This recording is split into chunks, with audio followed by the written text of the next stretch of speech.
.360 cameras have been generating quite the buzz lately, and one of the newest models comes from Insta 360, and they call it the 1X. I think 2019 might be marked as the year where the gimbal went to die, at least for the crowd who are looking to simply record their rides.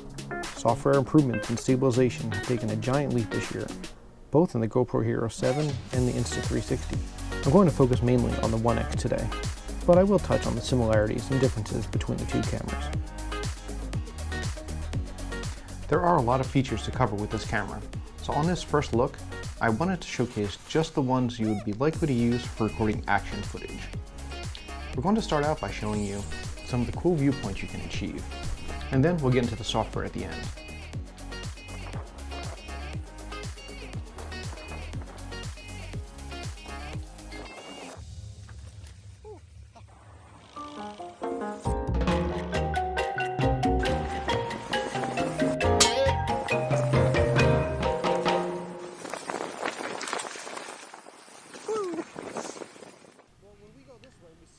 As you can see, some ideas I had while testing this camera were better than others.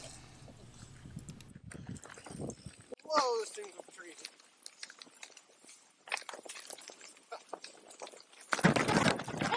Whoa, this thing's crazy. Failure. Camera failure. I have mounted the camera on some pretty shaky mounts, and the flow state stabilization has handled it extremely well. Part of this process is using the 6-axis gyro to record what it thinks is level. This allows us, when editing, to have a pretty good start on clipping the footage. Mounting the camera gives you a ton of options. With a standard tripod thread on the bottom, you don't need anything special. And if you have a lot of GoPro mounts, you can easily adapt them. I will say, with the lenses exposed, I have been constantly worried about scratching them. There isn't an easy way to lay it on the table without the lenses touching something, so I try to keep this soft neoprene sleeve that's included close by. There is a case on the site called the Venture case, which unfortunately isn't available yet. This case will make me feel a lot more confident riding in an MTB situation. Even though it's built well, a branch or rock will definitely do some damage pretty easily. The 1X does support 100 frames per second, although at 4K, it actually does a very good job. I did manage to find this awesome clip of a crash with someone wearing a 1X on GMBN. If you crash a lot, maybe this is the camera for you. One of the biggest things I learned while testing this camera is that in order to get full bitrate output, you have to use the desktop app. It seems as if the smartphone app is limited to about an 18 megabits per second export. So here we are in the desktop app, opening up one of the files. The desktop app isn't as full-featured as the smartphone app. It doesn't let you access all the angles and editing techniques, but it's really good if you're just trying to trim some footage to bring into your main editor.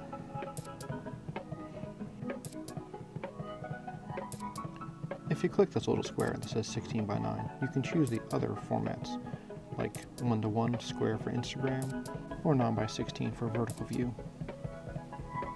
Next, if we click the share icon at the upper right, we can choose to export. This is where we're going to be able to get the full bit rate. Changing the resolution to 38:40 will automatically calculate the 4K frame. Change the megabits to 100, then give it a file name, and give it a location, and click export, and you're done.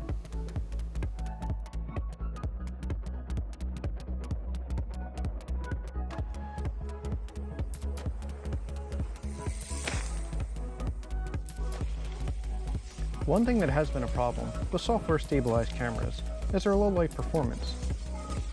I won't get into much of the technical details, but it is a problem across all these types of devices currently.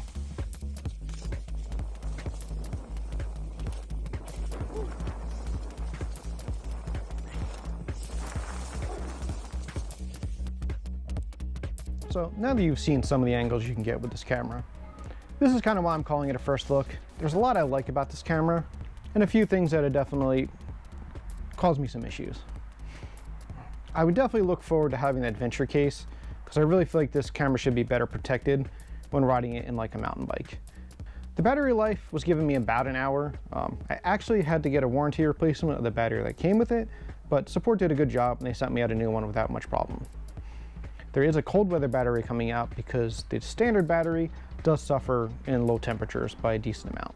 One of the issues that I had with trying to use this for the POV footage that even though the stabilization is actually better than the Hero 7, the position I came up with for a chest mount kind of puts the camera pretty far out in front of your chest. And that gives you a nice perspective on the bars, but it's also very vulnerable, especially without the venture case. You can definitely smack it with the bars. And that's really just, it's not ready for prime time, I don't think.